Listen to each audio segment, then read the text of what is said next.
దత్తన్న నీ సన్మానం అయినాక మాట్లాడితేనే సన్మానం ఒక దిక్కు స్పీచ్ ఒక దిక్కు ఎట్లా నడుస్తుందిరా భయ్ రెండు ఒకేసారి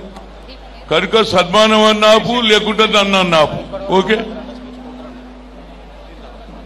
ఇప్పుడు ఇక సన్మానం బద్ద అయితే నేను మాట్లాడతారా భయ్ లేకుంటే అప్పటిదాకా ఇప్పటికే నేను 10:30 నుంచి ఉన్నా చూడు అలాయ్ బలాయ్ అంటేనే దత్తన్న గుర్తొస్తాడు కానీ ఈ అలాయ్ బలాయ్లో విజయలక్ష్మి అధ్యక్షత వహిస్తుంది ఆమె దత్తన్న కూతురు ఈ సభకు ఈ అలాయ్ బలాయ్కు సినిమా వాళ్ళు వచ్చారు మాజీ వైస్ ప్రెసిడెంట్ వచ్చారు అదేవిధంగా గవర్నర్లు వచ్చారు మాజీ ఏది చీఫ్ జస్టిస్ కూడా రావడం జరిగింది పార్లమెంట్ మెంబర్లు వచ్చారు శాసనసభ్యులు వచ్చారు అన్ని పార్టీల వాళ్ళు వచ్చారు విశేషం ఏంటంటే మా దత్తన్న కోరుతున్నా ఏమిటంటే దత్తన్న ఇక్కడ తెలంగాణ విడిపోయిన తర్వాత ఆంధ్ర సెపరేట్ అయినా కూడా ఆ కల్చర్ ను కొనసాగిస్తున్నామంటే మా దత్తన్న ఆలోచనే కానీ ఈ కల్చర్ ఆంధ్రలో కూడా దత్తన్న నువ్వు నిలబడితే మాట్లాడితేనే బాబు ఇక 2 నిమిషాలు ఆగుండ్రా బాయ్ దత్తన్న నువ్వు నిలబడు బాబు ఇక జరుగు పక్క జరుగుండ్రా బాయ్ తర్వాత వేస్తాడు దీని ఉద్దేశం ఏమిటి తెలుసా గత 21 ఏళ్ల నుంచి తెలంగాణ రాష్ట్రంలో దత్తన్న గారు అలాయ్ బలాయ్ మొదలు పెడితే అంచెలంచెలుగా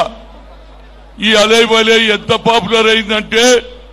దసరా రావడంతో ఇక మనకు దత్తన్న పిలుస్తాడు అలాయ్ బలాయ్ పెడతాడు బోటి మొదలు పెడితే కార్యం వరకు కాళ్ళు వరకు అన్ని మన తెలంగాణ సంస్కృతి ఉన్నటువంటి అది కోడి కావచ్చు చేప కావచ్చు గొర్రె కావచ్చు ఇవన్నీకి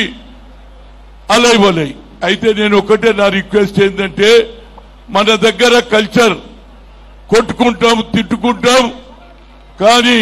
దసరా వచ్చిందంటే అలాయ్ బలాయ్ అంటే మనస్ఫూర్తిగా మర్చిపోతాం పాత తగాదాలు గాని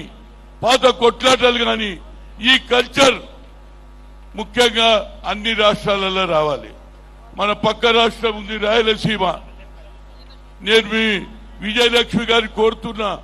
నెక్స్ట్ అలాయ్ బలాయ్ ఏది రాయలసీమలో జరగాలి ఆడ ఇటోడు ఇటు అటోడు అంటే నేను అడిగిన గతంలో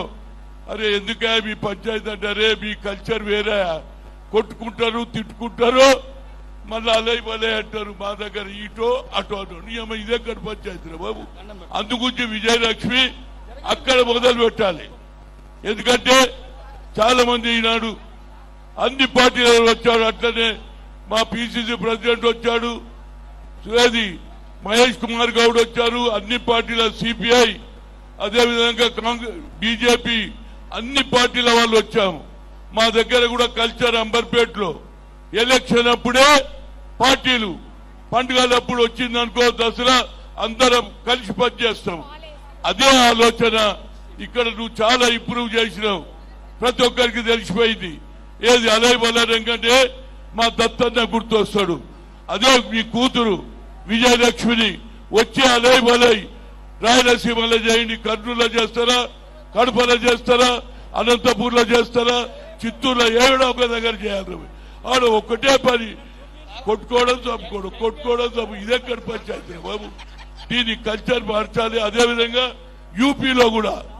ఆడ కూడా ఇదే కల్చర్ ఉన్నది ఫ్రాక్షనిజం పోవాలంటే అదేవిధంగా ఫ్రాక్షనిజం తగ్గించాలంటే అలాయ్ బలాయ్ విజయలక్ష్మి నెక్స్ట్ ఇయర్ అక్కడనే పెట్టాలి అందరి మేమందరం వస్తాం ఆ కల్చర్ ను మారుద్దాం అందరం కలుద్దాం ఎన్నికలప్పుడే రాజకీయ పార్టీలు ఆ తర్వాత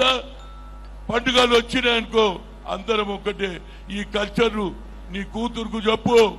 విజయలక్ష్మికి చెప్పు నెక్స్ట్ ఇయర్ తప్పనిసరిగా రాయలసీమలో పెడితే అక్కడ కూడా కల్చర్ లో మార్పు వస్తుంది అక్కడ కూడా అలాయ్ బలాయ్ చేస్తే కలిసిమెలిసి ఉంటారని కోరుతూ మరొకసారి దసరా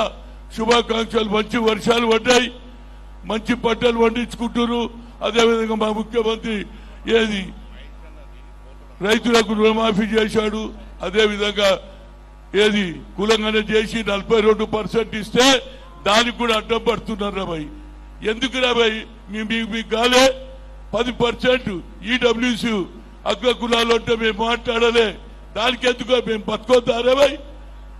అదేవిధంగా ప్రియాకి ఏమన్నది ఈబీసీ అంటే ఎక్స్ట్రీమ్ బ్యాక్వర్డ్, అంటే సాకలవాడు, మంగళవాడు, ఎరుకలోడు వాళ్ళకు కూడా పైకి తేవాలంటున్నావు. ఇక నేను పొలిటికల్ గా మాట్లాడకుండా తప్పనిసరిగా అదే బలై నెక్స్ట్ ఇయర్ ఎక్కడ ఈడ కాదు